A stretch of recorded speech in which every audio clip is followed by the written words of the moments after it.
ওখানে এলান করে দেবে, কোনো ফকিরকে যেন দেখতে না পাই, কোনো ফকিরকে যেন জালসার প্যান্ডেলের আশেপাশে দেখতে না পাই, না হলে তোমার চামড়া তুলে দিয়ে গাছে, জিয়ালার গাছে ঝুলিয়ে দেব। কুলাঙ্গার আজকের জমানার ফকির, একটাও হকদার ফকির নয়। আমি মাইকে বলছি, আমি এই কথাটা সারা জগৎবাসীর সামনে যাবে, একটাও ফকির আজকের জমানাতে ফকির, আসলের ফকির নয়। এটা হলো ব্যবসা। হারামখোর তোমার ব্যবসা করার জন্য এই রাত আর এই জালসার দিন আছে, একে পিটিয়ে একবারে ময়দান থেকে ফাঁকা করে দিতে হবে, হটাও এখান থেকে। 2 নম্বর কথা, চেষ্টা করুন কি এই 14টা গরু জবে করা বন্ধ করতে হবে। নিব না ওই ইনকাম।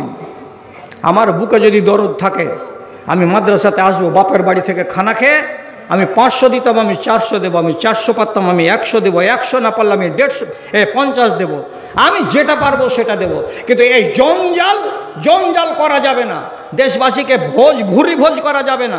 আস্তে আস্তে চেষ্টা করুন, কমাতে কমাতে কমাতে কমাতে সেটাকে আপনি সবজি ভাতে নিয়ে আসুন, আস্তে আস্তে লোক রাস্তা দেখে নেবে। কি এটা, লাখ লাখ মানুষ আসছে, জালসা গাহে বসে না, রাস্তাতে শুধু ভিড় আর ভিড় আর ভিড় আর ভিড়, থাকা যায় না। এটা বন্ধ হয়েছে তো লোকের সমাগম আজকে কম, বেশ। তারপরে ওইটা যেদিন বন্ধ হয়ে যাবে সেদিন দেখবেন যেটা বিচ্ছি ধান, যেটা বিচ্ছি ধান, যাকে কুলা দিয়ে উড়ানো যাবে না, ওই লোকটা থাকবে। ওকেই আপনি ইসলাম প্রচার করেন না, ওর সামনে ইমানি কথা বলেন, আপনার কাজ দেবে। আর কোনো জিনিসকে রুখতে গেলে ইমানি জুরাত লাগে, ইমানি জুরাত না হতে গেলে হয় না।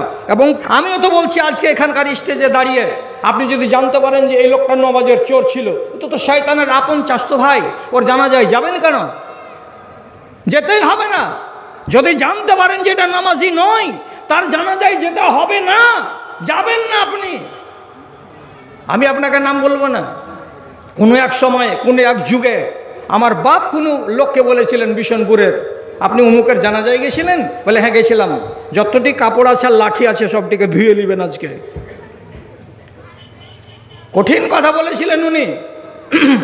তাহলে জানাজার যদি আপনি নমাজ পেতে চান, তাহলে আপনাকে জানাজা সম্পর্কে তো নলেজ নিতে হবে, যে রসুলুল্লাহর ফরমান আছে। যারা রসুলুল্লাহর কথাকে মানবে না, তো তার সাথে আমার কি লেনা আর দেনা।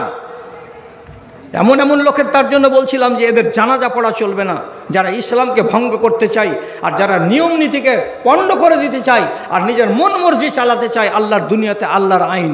আমি বাহাপ্পা দিচ্ছি, আমি 1000 বার করে শাবাশি দিচ্ছি। আগামী দিনে এই জালসা কমিটি যেন আর একটা ফয়সালা করে, তা কি আর একটা ফয়সালা চেষ্টা করতে হবে, চেষ্টা একবারে হবে না। এগুলো বন্ধ হয়ে গেছে আলহামদুলিল্লাহ। আবার আগামীবার থেকে মাইকে এলান যখন হবে, তখন শত সহস্র দরুদ ও সালাম বর্ষিত হোক। আল্লাহুম্মা সাল্লি আলাই, আল্লাহুম্মা বারিক আলাই। বিরাদারান ইসলাম,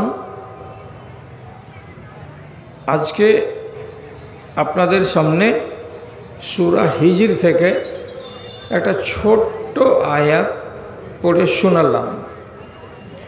সেই আয়াতটাকে আলোচনার বিষয়বস্তু হিসাবে স্থির করে আমার নামে যে সময়টুকু বরাদ্দ হয়েছে সেটাকে গত করে নিব ইনশাআল্লাহ।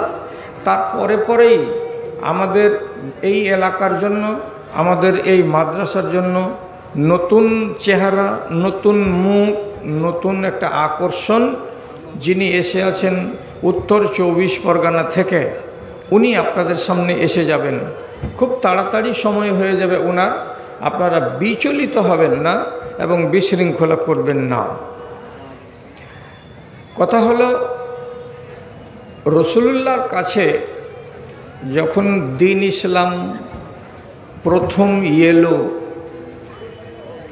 উনাকে যখন নবী হিসাবে আল্লাহ রাব্বুল আলামিন ঘোষণা করলেন, তখন এই কথাটা আরবের পরিবেশে যেমন বিজলি পড়ে গেলে আসমান থেকে কঠিন আওয়াজ করে আর মানুষের ভেতরে আতঙ্ক সৃষ্টি হয়ে যায়, ঠিক সেই রকমই এটা আতঙ্ক সৃষ্টি করার মতো কথা যে এতগুলো মাবুদকে ছেড়ে দিয়ে একটি মাত্র মাবুদকে মানতে হবে। এটা কি সম্ভব? এটা অসম্ভব কথা ছিল ওদের কাছে। রসুলুল্লাহর মেন কথা এবং ইসলামের মূল কথা হলো কি, লা ইলাহা তারপরে ইল্লাল্লাহ, আগে না, লা ইলাহা, কোনো মাবুদ নেই। লাত নয়, উজ্জা নয়, মানাত নয়, হবল নয়, ওয়াদ নয়, সুয়া নয়, এগুস নয়, ইয়ৌক নয়, নাসার নয়, কেউ নয়, ইল্লাল্লাহ, একটি মাত্র আল্লাহ। এই কথাটা কত কঠিন লাগবে এই মানুষগুলোকে, এবং লেগেছে। যদি কঠিন না লাগলো তাহলে রাসূলুল্লাহর শ্বশুর আবু সুফিয়ান 21 বছর পর ঈমান কবুল করছে। তাহলে আপনি চিন্তা করেন তো মনের ভেতরে বিদ্বেষ কত ছিল তার। আপনি চিন্তা করেন, রোজ দিনকার দেখা মানুষ, শুধু কোরআন নাজিল হওয়ার আগে পর্যন্ত কত মাখামাখি আর কত মোহাব্বত। সেই সুহাইল ইবনে আমর 13 বছরের মক্কি জিন্দেগিতে ঈমান আনতে পারছে না। তারপরে হিজরি 8ম সালে, তার মানে কি 8 হিজরিতে যখন রাসূলুল্লাহ মক্কা অভিযান করছেন, সেই দিন তখন ইসলাম কবুল করছে। তাহলে এদিকে 13 আর এদিকে 8, 21 বছর পর ঈমান কবুল করছে। এতদিন ধরে তাদের অন্তরটাকে নরম করতে টাইম লেগে গেল। নিজের ধর্মের প্রতি কত ভালোবাসা ছিল, আর ইসলামের প্রতি তাদের বিদ্বেষ কতটা ছিল, আপনি আন্দাজ করেন। এই লা ইলাহা ইল্লাল্লাহ, এই কথাটা চারটিখানি কথা নয়। হাটে যেমন হাঁড়ি ভেঙে দেয়, বনে যেমন আগুন লেগে যায়, ঠিক সেই রকমই এটা একটা ব্যাপার। তার জন্য নবীজিকে বলা হয়েছিল, আপনি প্রারম্ভিক কালে লুকিয়ে লুকিয়ে ইসলাম প্রচার করুন, জনসমক্ষে নিজেকে আনবেন না। তাই তিনি প্রথম বছর, দ্বিতীয় বছর, তৃতীয় বছর একটানা লুকিয়ে লুকিয়ে দিন প্রচার করলেন। তবুও কিন্তু মানুষের কাছে এই বাণীটা পৌঁছিতে অসুবিধা হয়নি। কিন্তু তারা শত্রুতায় নামেনি। কেন নামেনি? আল্লাহ পাকের রাসূল ওপেন বাজারে বা মক্কার কোনো স্থানে বা কোনো চৌরাহাতে গিয়ে মুখ খুলে দিয়েছেন 10 জনের সামনে, এই তোমরা ঈমান আনো, এরকম কাজটা করেননি। শেষের বেলায় আল্লাহ রাব্বুল আলামিন একটি আয়াত নাযিল করলেন নবীজির উপরে। এই আয়াতটা আপনাদেরকে আজকে আমি পড়ে শোনালাম। কি আল্লাহ তাআলা বলছেন, ফাসদা মা তুমার বিকা, যে কাজের জন্য আপনাকে চয়ন করা হয়েছে, যে কাজের জন্য আপনাকে নবী হিসাবে প্রেরণ করা হয়েছে, আপনি সেই কাজ সম্পর্কে খোলাখুলি মানুষকে বলে দেন। লুকাই তো আর আপনাকে রাখতে হবে না। যেমন করে মানুষ ওপেন কোনো কথা বলে দেয় হাটে ঘাটে মাঠে বাজারে, আপনি ঠিক সেই রকমই কথাটা মানুষের সামনে জোর করে বলে দেন। আপনি চিন্তা করবেন না, ওয়ারিজ আনিল মুশরিকিন, মুশরিকিনকে দেখে আপনি আর চিন্তিত হবেন না। একবারে ডন্ট কেয়ার হয়ে নিশ্চিন্তে আপনি ঘোষণা করে দেন আপনার রবের কথা, আপনার দিনের কথা, আর লুকাতে হবে না। যখন আল্লাহর কাছ থেকে অনুমতি পেলেন, তখন নবীজি সর্বপ্রথম আজকে আসছেন কি করতে? বুকে সাহস নিয়ে। তো কিছু একটা ঘটাতে গেলে বুকে পাটা লাগে। কোনো একটা ইতিহাস যদি দেশে রচিত হয়, তো তার পেছনে কি থাকে? মানুষের একটা জেদ থাকে, মানুষের পণ থাকে, মানুষের একটা সংকল্প থাকে। পরে যা হবে হবে, দেখা যাবে কি হবে, আর না হয় লোকে মারবে, কি হবে, আর না হয় আক্রমণ করবে, দেখা যাবে পরে। এই রকম যখন মনের ভেতরে জোশ তৈরি হয়ে যায়, তখনই মানুষের দ্বারাই কোনো না কোনো একটা ইতিহাস তৈরি হয়।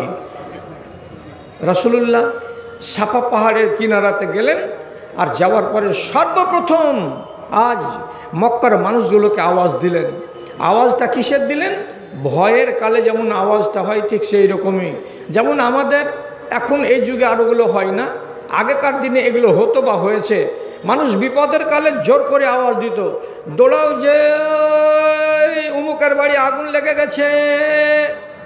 এই যে লম্বা হাঁক, তো রসুল সাফা পাহাড়ের উপরে গিয়ে লম্বা হাঁক মেরে দিলেন। কি বলে ডাকলেন? ইয়া সাবাহা, ইয়া সাবাহা।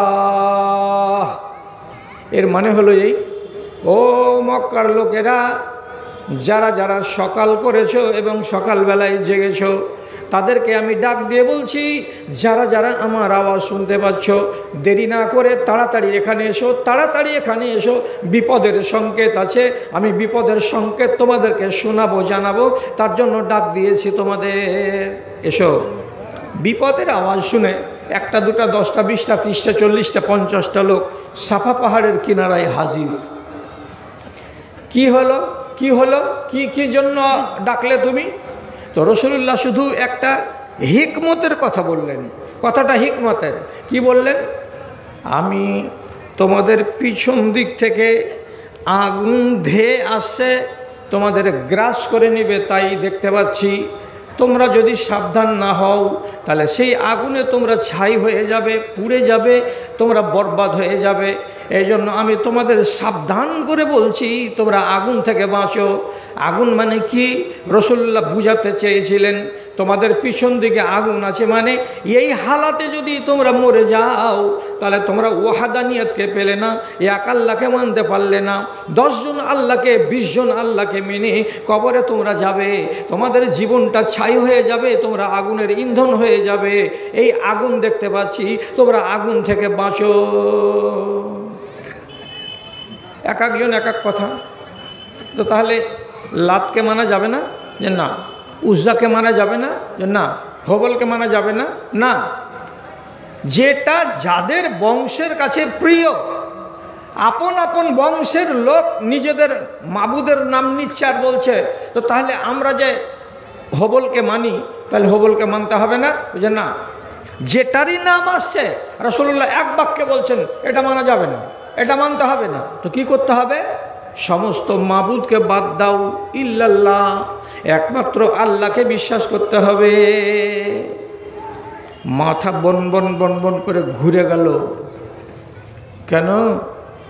এইগুলোর সাথে দরদ কম ছিল না, মোহাব্বত কম ছিল না। এদের আকীদা ছিল এক একটা খোদা এক এক কাজের, সব খোদা সব কাজ করে না। তো যাদের যেটার উপরে মোহাব্বত সে সেটা মেনে চলতো। আবার আসমানে যিনি আল্লাহ তাআলা আছেন তাকে যে এরা সমূলে মানে না, এটা কথাও নয়।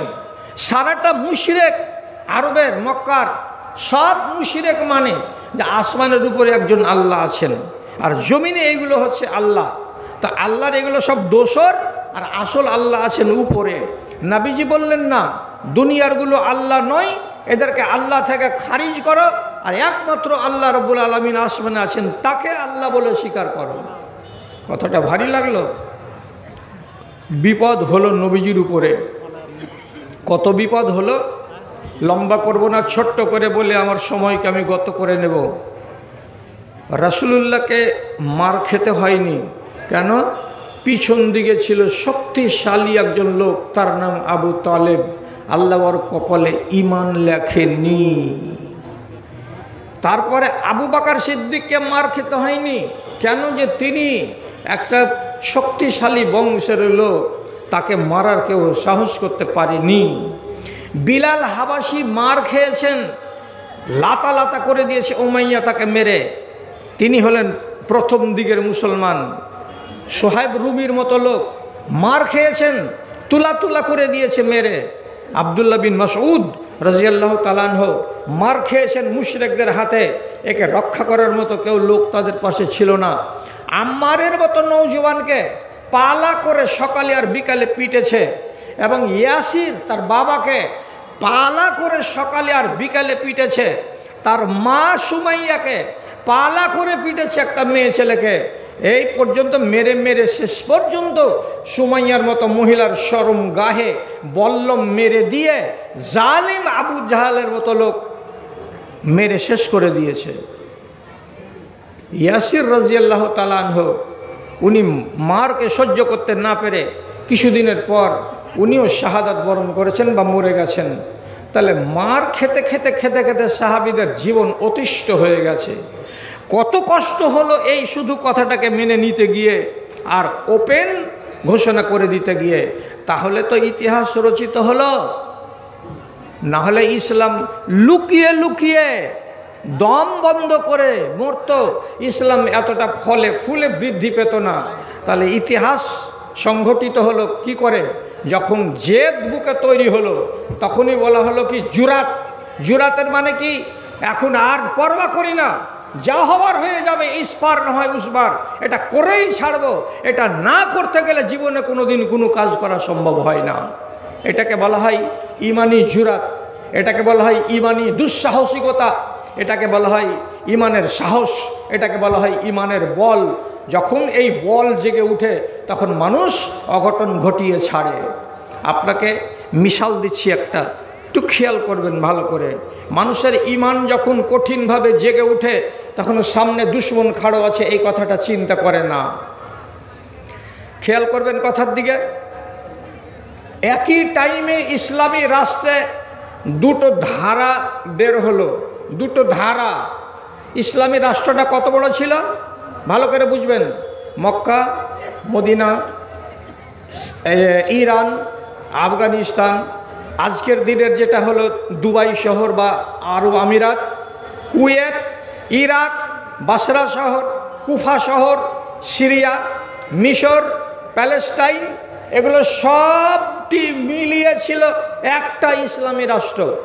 সেই একটা ইসলামী রাষ্ট্রে এক সময় বিতর্ক হলো, আর বিতর্ক হয়ে হলো কি একই টাইমে দু ধারা থেকে খলিফা হতে শুরু করলো। খলিফা দুই ধারা থেকে। হযরতে আলীর পরে মিশরে, সিরিয়াতে মুয়াবিয়া বলছে আমি খলিফা। এদিকে কুফার এলাকাতে, ইরাকের এলাকাতে হযরতে হাসান রাদিয়াল্লাহু তাআলা আনহুকে বলা হলো এ খলিফা। হযরতে হাসানের সাথে মুয়াবিয়ার লড়াই টড়াই হয়নি। তার আগে হযরতে হাসান উম্মতকে বাঁচাবার জন্য রিজাইন দিয়ে দিলেন, আমি খেলাফত থেকে সরে গেলাম। মুয়াবিয়া, তোমার সাথে আমার চুক্তি হলো এই, তুমি যতদিন বেঁচে থাকবে খলিফা থাকবে, তুমি যেদিন মরে যাবে সেই দিন সারাটা দেশের লোক যাকে ভালো মনে করবে সে খলিফা হবে। খলিফা হবে একটা। এত বড় কুরবানি করেছিলেন হযরতে হাসান রাদিয়াল্লাহু তাআলা আনহু। তারপরে তিনি জহর খাইয়ে দিল কে? তিনি মরে গেলেন। যখন হযরতে হাসান মারা গেলেন তখন তারপরে লোকেরা হযরতে হুসাইনকে খলিফা হিসেবে মেনে নিল। এদিকে হযরতে মুয়াবিয়া কি করলেন? উনার মরার আগেই কি করলেন? নিজের বেটা ইয়াজিদকে খলিফা বলে বেঁচে থাকতে থাকতে বয়াত নিতে লাগলেন। মক্কার লোক, মদিনার লোক, সিরিয়ার লোক আর সমস্ত জায়গাতে গিয়ে ওর স্টেটে যতগুলো গভর্নর ছিল তাকে দিয়ে জুমাতে খুতবা দেওয়ানো হলো। আর জুমার খুতবাতে বলা হলো যে তোমরা হযরতে মুয়াবিয়ার পরে ইয়াজিদকে খলিফা বলে মেনে নাও, বলে পথকে মসৃণ করা আরম্ভ হলো। তখন অনেক সাহাবী বেঁচে। গালমন্দ করবেন না, শুধু শিখে রেখে দেন। ইয়াজিদের নামে অনেকগুলো ক্লেম ছিল। ইয়াজিদ, আল্লাহ তুমি ভালো জানো, লোকটা ভালো ছিল না। সেই ভালো ছিল না এমন লোককে মুয়াবিয়া যে খলিফা বানাবেন তারপরে, এ কথাটা বহু লোকের মনে ব্যথা এবং মানতে রাজি ছিলেন না। সেই দিনে মদিনাতে একটা নাম করা সাহাবী ছিলেন, তার নাম আব্দুল্লাহ বিন উমার। আব্দুল্লাহ বিন উমার যদি উল্টে যায় তাহলে ব্যাপার খারাপ হয়ে যাবে। তার জন্য আব্দুল্লাহ বিন উমারকে রাজি করবে বলে পলিসি করে আমর ইবনুল আস রাদিয়াল্লাহু তাআলা আনহুকে হযরতে মুয়াবিয়া মদিনা পাঠালেন। দিয়ে বললেন আপনি এর সাথে কথা বলুন, এমনভাবে কথা বলুন যাতে বুঝতে পারা যায় যে আব্দুল্লাহ বিন উমার খলিফা হওয়ার জন্য রাজি আছে এবং আব্দুল্লাহ বিন উমার আমার বেটা ইয়াজিদকে খলিফা বলে মানতে নারাজ আছে। এই কথাটা যেন তার পেট থেকে বের করতে পারা যায়, আপনি এইভাবে তার সাথে যান, আলোচনা করুন। আমর ইবনে আস মদিনায় এলেন, নির্জনে বসে আব্দুল্লাহ বিন উমরের ভিতরের কথাটা বের করার জন্য উনি তখন বলছেন এই কথা, ও খালিফার বেটা, তার মানে কি উমর রাদিয়াল্লাহু তাআলা আনহু আপনার বাপ জবরদস্ত খলিফাগত হয়েছেন, তার আপনি বেটা, আপনাকে রব্বুল আলামিন অত্যন্ত যোগ্যতা সম্পন্ন মানুষ বানিয়েছেন। আমি কানে কানে বলছি আপনাকে, আমার নাম আমর ইবনুল আস, আমি ডানকে বাম করে দিতে পারবো, আমি বামকে ডান করে দিতে পারবো। আমি এত বড় পলিটিশিয়ান, আমাকে দাহিয়াতুল আরব মানে আরবের সবচাইতে বড় রাজনীতিবিদ বলা হয়। আপনাকে একটা কথা বলছি, দয়া করে আমাকে জবাব দেন, কি আপনি খলিফা হন না? আপনার বাপের যারা ভালোবাসার লোক দুনিয়াতে আছে সবাই আপনাকে সমর্থন করবে। আপনি শুধু বলেন না যে আমি খলিফা হব, পথ পরিষ্কার করা আমার দায়িত্ব, হয়ে যান, খুব কাম দিবে, কিন্তু এটা ছোটো মোটো পদ নয় খলিফা হয়ে যাওয়াটা। তো হযরত আব্দুল্লাহ বিন উমর বলছেন, সারা দুনিয়ার মানুষ যদি আমাকে মেনে নেয়, ইল্লা সালাসাতু আরাজিন, কিন্তু তিনটা ন্যাংড়া কিংবা তিনটা কানা যারা বাড়ি থেকে বের হতে পারে না, এই তিনটা ন্যাংড়া ব্যতীত সারা দুনিয়ার মানুষ যদি আমাকে খলিফা বলে মানতে রাজি থাকে, তবুও আমি ওই চেয়ারে বসতে যাব না।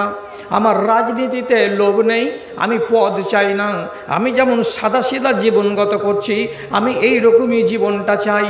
আমাকে তুমি খেলাফতের প্রস্তাব দিও না, আমার মন চাই না রে ভাই। সব মানে, তিনটা ন্যাংড়া বা কানা মানে না, এরকম যদি পরিস্থিতি হয় তবুও আমি খলিফা হব না। তখন আমর ইবনে আস বলছেন, এর পেটের কথা তো পেয়ে নিলাম, এ তো খলিফা হবে না, তাহলে দ্বিতীয় কথাটা একবার বলে দেখি কি বলছে ও। তো দ্বিতীয় কথা কি, লাউ আন্নান নাস কাদ জামাউ আলা বাইআতি রাজুলিন, সারাটা এলাকার লোক, মিশরের, সিরিয়ার, ইরাকের, বাসরার, মক্কার, মদিনার মেজরিটি পার্সেন্ট লোক যদি একটা ছেলেকে প্রতিনিধি হিসাবে বা মুসলমানদের রাজা হিসাবে মেনে নিতে রাজি হয়, তো তাহলে সেই লোকটাকে আপনি রাজা হিসাবে, খালিফা হিসাবে মানবেন কি মানবেন না? তার হাতে আপনি বয়াত করবেন না করবেন না? তো বলছে মুয়াবিয়া তো আছে, তো মুয়াবিয়া থাকতে থাকতে আর কাকে মানুষেরা খলিফা হিসাবে আগামী দিনে মানবে যে তার উপরে আমাকে বয়াত করতে হবে? তখন খুলে বলছে যে মুয়াবিয়া রাদিয়াল্লাহু তাআলা আনহুর বেটা ইয়াজিদকে দুনিয়ার মানুষেরা খলিফা হিসাবে আগামী দিনে চাইছে মানতে, আপনি খলিফা তাকে মানবেন কি মানবেন না এবং তাকে বয়াত করবেন কি করবেন না? উনি তখন ভদ্রভাবে জবাব দিয়ে বলছেন, যদি লোকটা ভালো হয় তাহলে আমি তাকে মেনে নিব, আর লোকটা যদি ভালো না হয় তাহলে আমি তাকে মন থেকে ঘেন্না করব, আর বাস আমি বিদ্রোহ করব, আমি লড়ব, আমি প্রতিবাদ করব। এগুলো কিছু বললেন না। উনি বললেন যদি ভালো হয় তাহলে কবুল, আর যদি মন্দ হয় তাহলে আমি আমার ভাবনা নিজের কাছে রাখলাম। এই জায়গাটাতে একটু কিন্তু থেকে গেল, যার কারণে ঘটনাটা এবার কোথায় গিয়ে দাঁড়ালো, এক মজলিস পরে আর এক মজলিসে এসে সেই আমর ইবনে আস 1,00,000 দিরহাম চাঁদির টাকা থলিতে করে নিয়ে এসে আব্দুল্লাহ বিন উমরের মতো সাহাবীর সামনে রেখে দিয়ে তারপরে বলছে, ইন্নালাকা যায়আতান ফিল মদিনাতে, আপনাকে মদিনার মাটিতে, মদিনার শহরে একটা বড় লম্বা চওড়া পলট জমি দেওয়া হবে, 15 থেকে 20 বিঘা। আর আপনাকে একটা বাগান দেওয়া হবে, আর আপনাকে এই থলিটা দেওয়া হলো, এর মূল্য কতটি আছে ভিতরে? তো 1,00,000 দিরহাম এর ভেতরে ভরা আছে। এতটি জিনিস আপনাকে আমি দিচ্ছি, 1,00,000 দিরহাম, মানে 1,00,000 দিরহাম চাঁদির টাকা দিচ্ছি, আর 25 বিঘা চাষের জমি দিচ্ছি, আর আপনাকে একটা বাগান দিচ্ছি আমার পক্ষ থেকে। এই জিনিসটিকে নেন, আর নেওয়ার পরে নিজের মুখটাকে বন্ধ করেন, আর বলে দেন এই কথাটা, আগামী দিনে হযরতে মুয়াবিয়ার পরে ইয়াজিদকে যদি খলিফা বানানো হয়, তো তাহলে আমি তাকে আমার না সাদ্দাক না, অর্থাৎ আমি মেনে নিলাম, আমার আপত্তি নাই বলে আপনি ঘোষণা করে দেন। বলে দেন। এই কথাটা যখন বলে দেওয়া, এই জিনিস যেমনি সামনে রাখা, হযরতে আব্দুল্লাহ বিন উমর বলছেন, নরম মানুষ বলে তুমি আমার ঘাড়ে চড়ছ?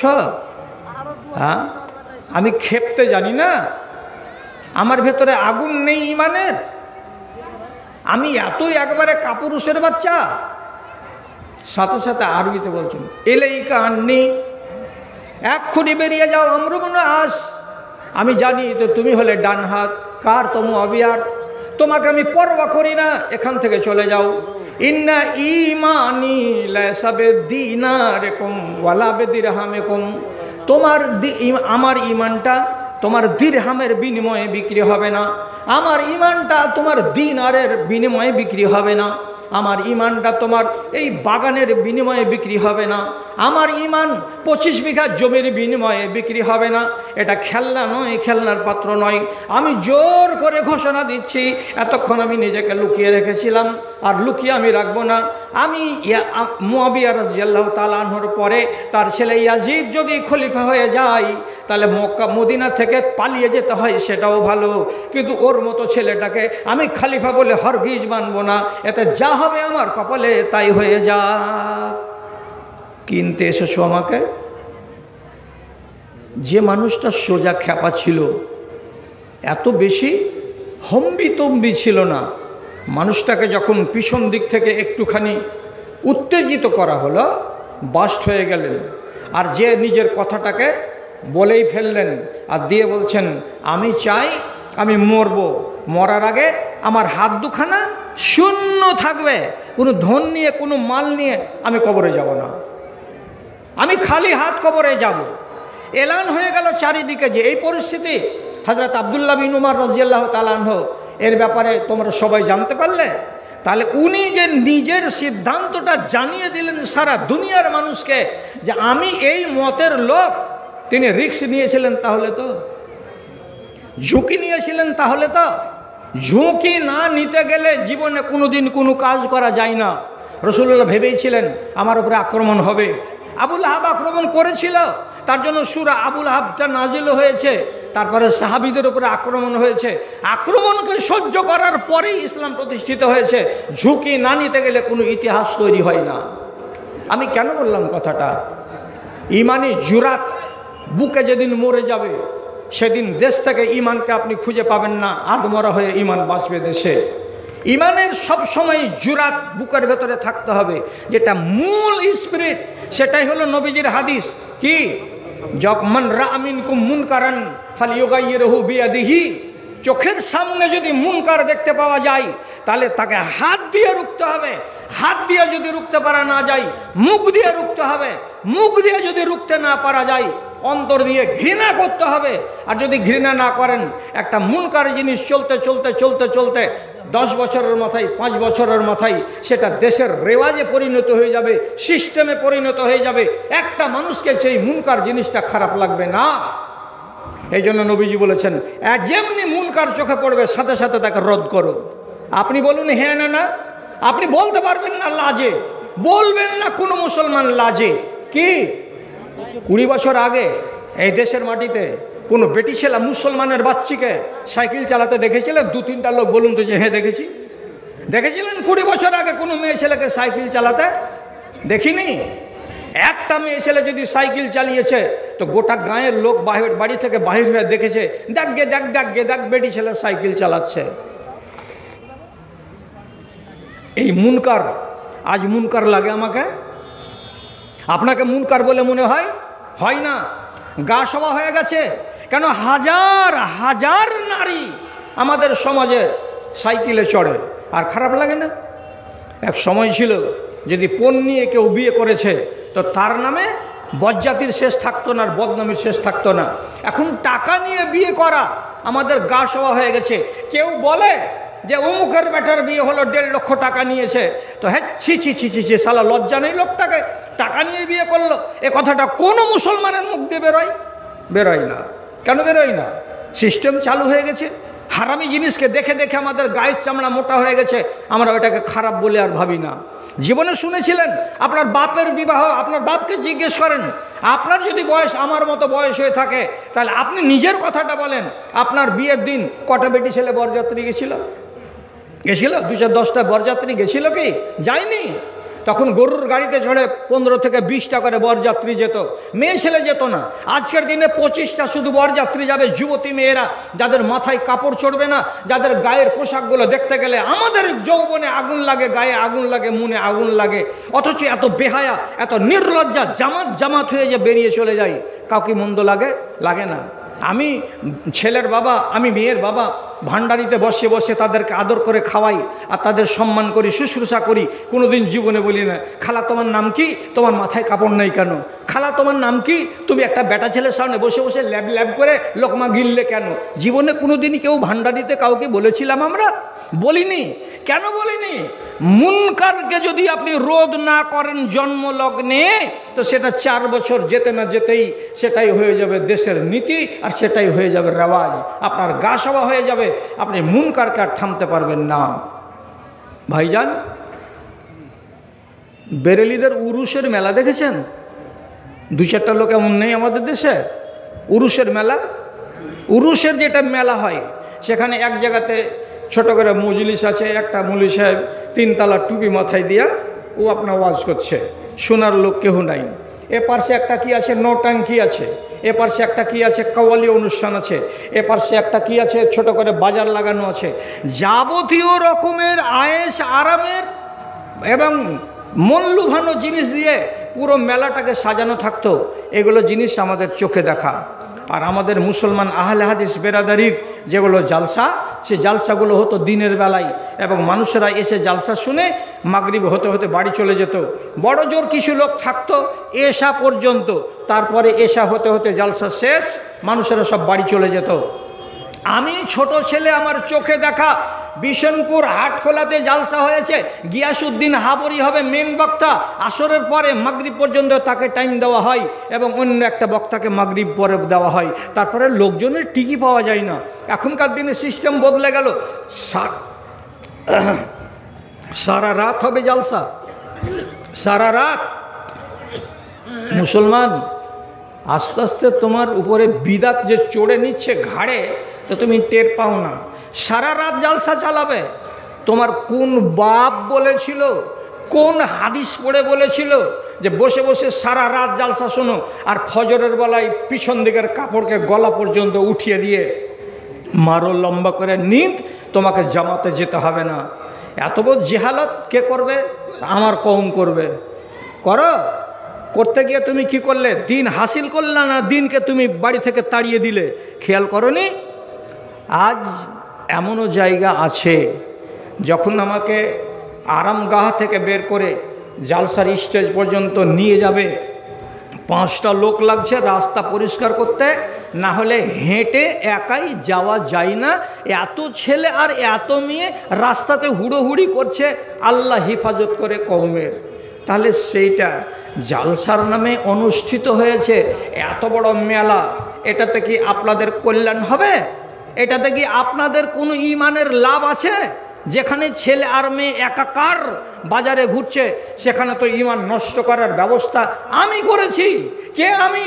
তা আমি নিজামিয়াওয়ালা, আমি নিজামিয়ার কমিটি, আমরা নিজামিয়ার পরিচালক মণ্ডলী, আমরা অনুমতি দিয়েছি যে তোমরা এগুলো করো আর আমরা এগুলো করি।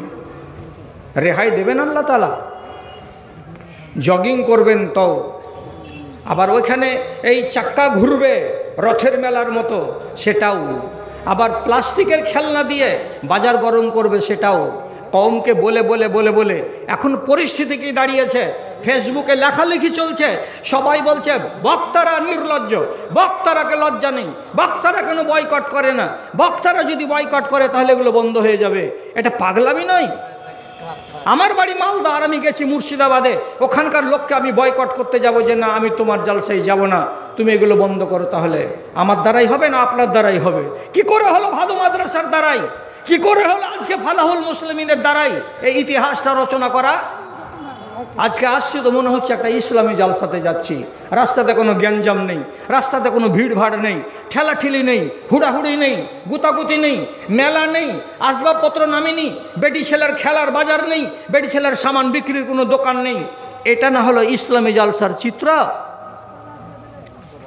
কওমের বরবাদি জেগে উঠেছে চারিদিকে, মানতে পারবেন না, মানতে পারবেন না।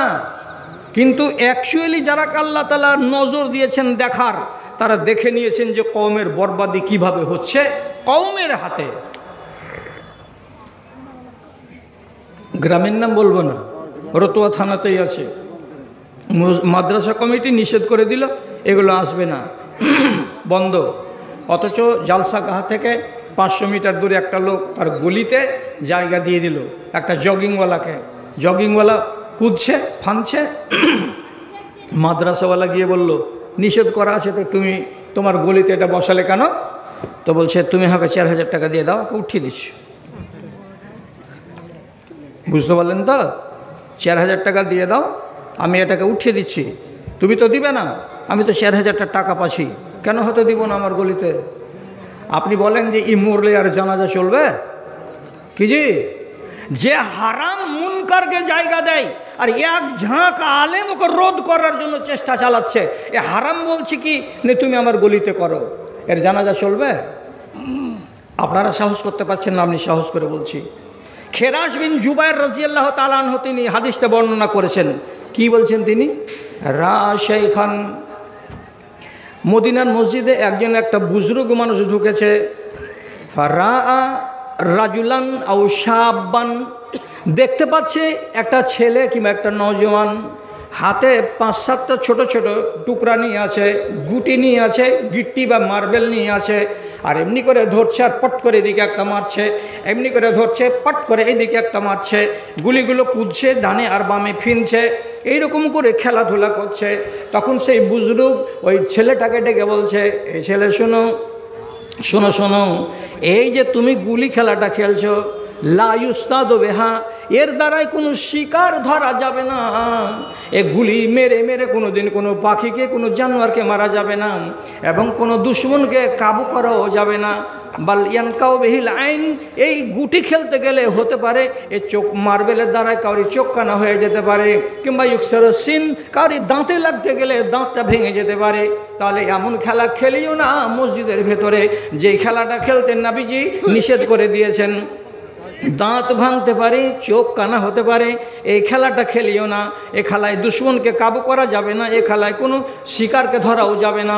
তাহলে এমন খেলা খেলবে কেন? এটা বন্ধ করে দাও। বুজুর্গের কথা শুনে খেলাটাকে বন্ধ করলো কিছুক্ষণ, তারপরে 1 ঘন্টা পরে ঘুরে এসে যদি দেখছে তো ফের গুলি খেলতে আছে। এই বুজুর্গকে বলছে, আমার কথা শুনুন, আমি তোমাকে নবীজির হাদিস বলেছিলাম যে রাসূলুল্লাহ মানা করেছেন এই খেলা খেলতে, তুমি আমার কথাটাকে অর্থাৎ নবীজির কথাটাকে মাননি, বুড়ো আঙুল দেখিয়েছ। তো যখন রাসূলুল্লাহর কথাকে বুড়ো আঙুল দেখাবে তখন তোমাকে আমি একটা কথা বলে যাচ্ছি, কথাটা মাথাতে রাখিও। কি? তুমি যদি অসুখ পড়ে যাও তাহলে আমি তোমাকে দেখতে যাব না, অথচ একটা অসুখ লোক মুসলমান যদি অসুখ হয়ে যায় তো তাকে দেখতে গেলে বড্ড ফজিলত আছে, হাজার হাজার ফারিস্তা। আপনি যতক্ষণ পর্যন্ত ওই রোগীকে দেখতে বেরিয়ে বাড়ি ফিরে না আসবেন ততক্ষণ পর্যন্ত আপনার নামে দোয়া করে আল্লাহর ফারিস্তা। তাহলে রোগীকে দেখতে যাওয়া কত ফজিলতের কাজ। তিনি বলছেন তুমি যদি এখন অসুখ হয়ে যাও তো তাহলে আমি তোমাকে দেখতে যাব না। আর একটা কথা কি, তুমি যদি এই সময়ের মাঝখানে মারা যাও তো আমি নিজে বলছি তোমার নাম যখন শুনবো দক্ষিণ মাথার অমুক লোকটা মারা গেছে, অমুক ছেলেটা মারা গেছে, আমি তোমার জানাজাতে হাজির হব না, আমি তোমার জানাজাতে শরীক হব না। তারপরে বলছেন আমি যতদিন বাঁচবো এবং তোমাকে চোখের সামনে দেখতে পাবো, ওয়ালাম ওকাল্লে মোকা, তোমার সামনে কথা বলবো না, তোমার সাথে কোনো আলোচনা করব না, তোমার সাথে বয়কটে আমি থাকবো। কেন? যে তুমি রাসূলুল্লাহর হাদিসকে বুড়ো আঙুল দেখিয়েছ। কটা কথা বললেন? অসুখ হলে দেখতে যাব না, মরে গেলে জানাজায় যাব না, আর যতদিন বেঁচে আছো তোমার সামনে কথা বলবো না তোমার সাথে। তিনটা জিনিসের বয়কট ডাকলাম। কেন ডাকলেন বয়কটটা? এটা কে? ইনি তো একজন সাহাবী।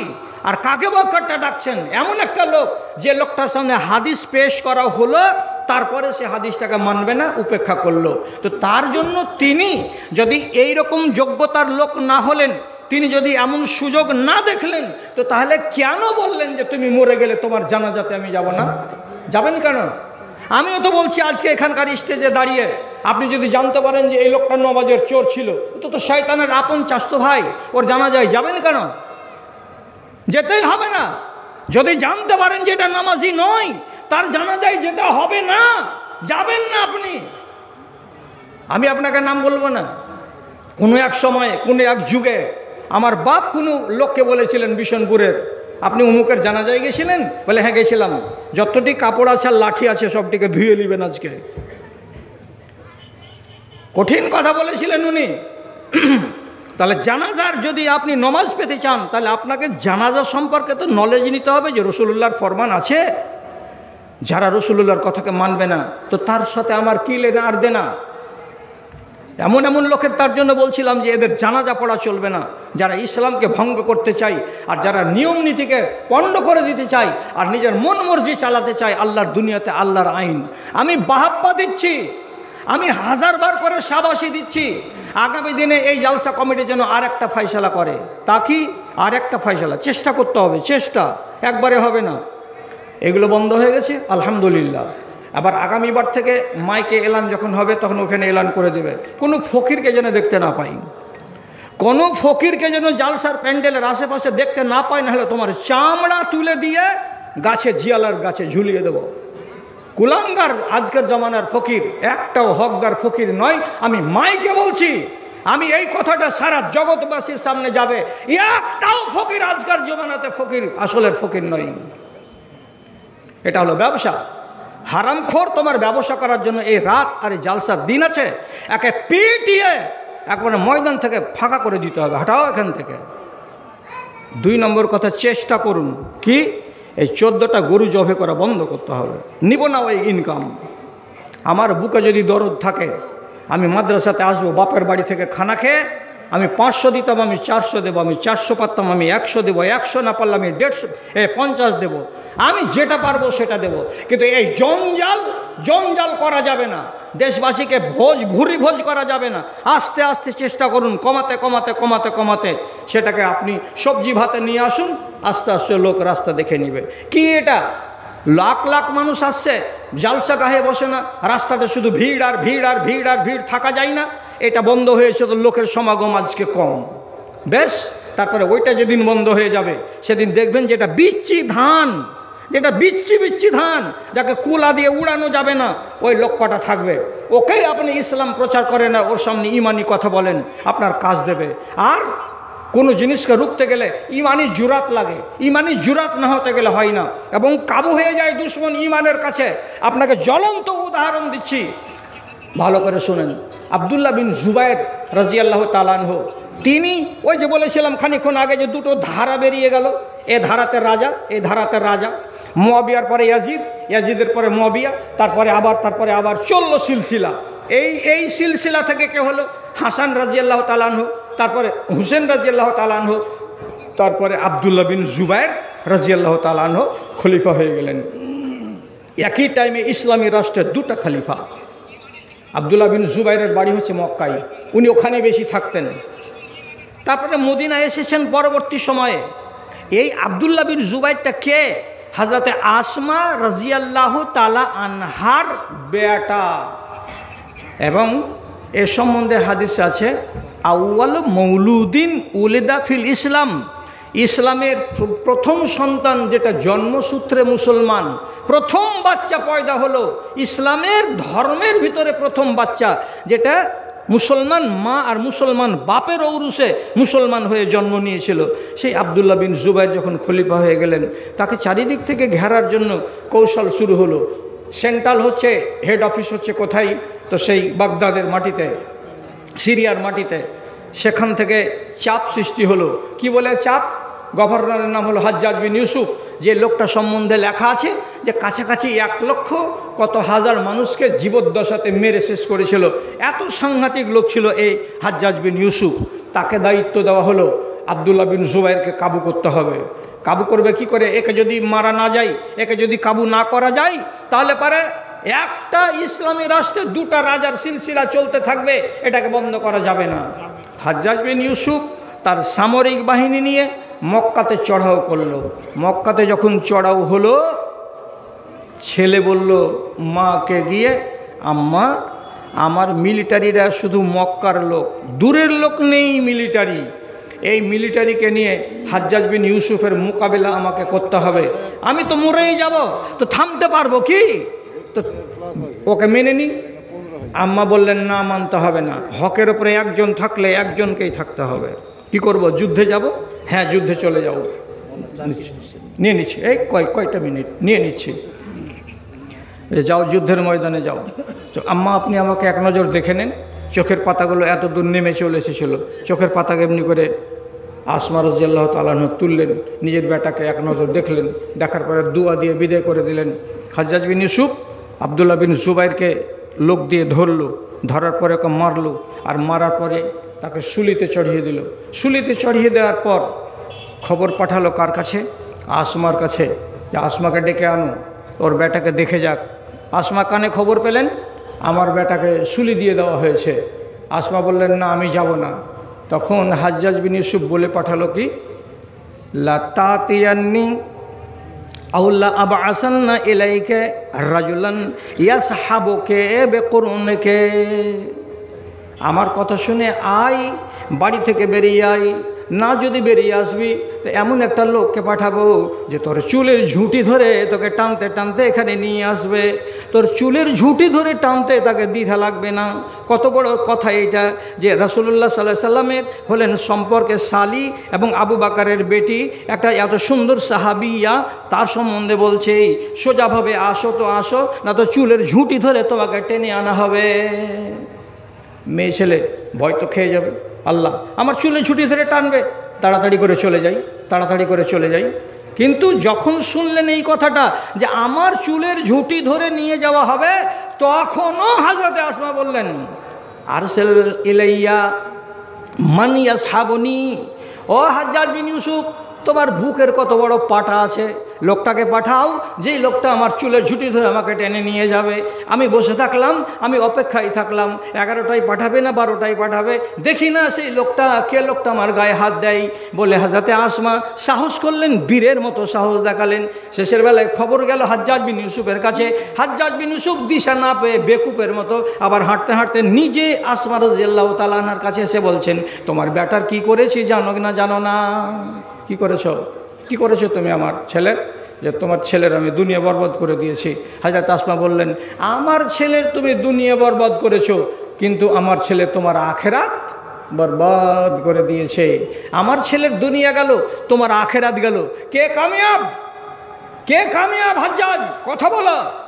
হাজ্জাজ বিন ইউসুফ থ হয়ে যে বেকুফের মতো দেখছে আর বলছে, ওরে আল্লাহ, এ কত ধাকুর মেয়ে হে, আমার মতো লোকের সাথে মুখে মুখে কথা বলছে, আর আমাকে এত বড় কথা বলছে কি যে ওর ছেলের আমি জীবন মেরে দিলাম, তো সে নাকি আমার দুনিয়া বরবাদ করে দিল, আর আমি আমার নিজের আখেরাতটাকে বরবাদ করে নিলাম ওকে মেরে দেওয়ার কারণে।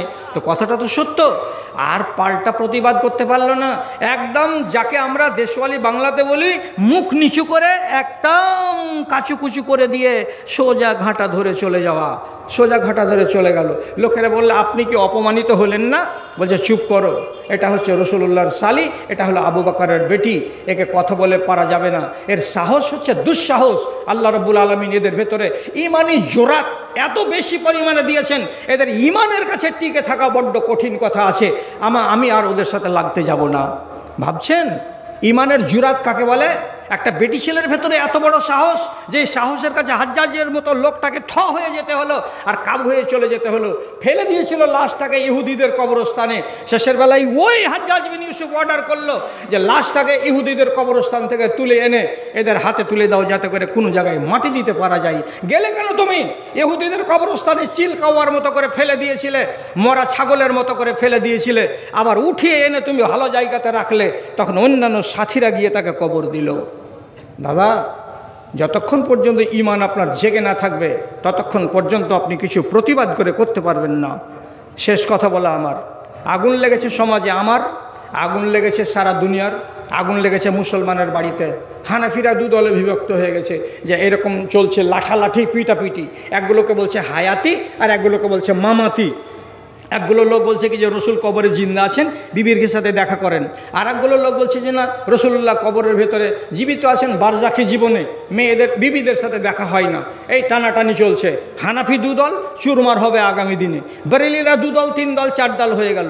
একটা গুজরাট থেকে ছেলে আসছে, এসে অনুষ্ঠানে মানে নাদ গাইতে গিয়ে আলি আলি আলি আলি আলি আলি এই আলি আলি করতে করতে যখন এরকম এরকম এরকম এরকম করতে লাগছে কি না, গোটা মজলিস এই এই এই এই করছে।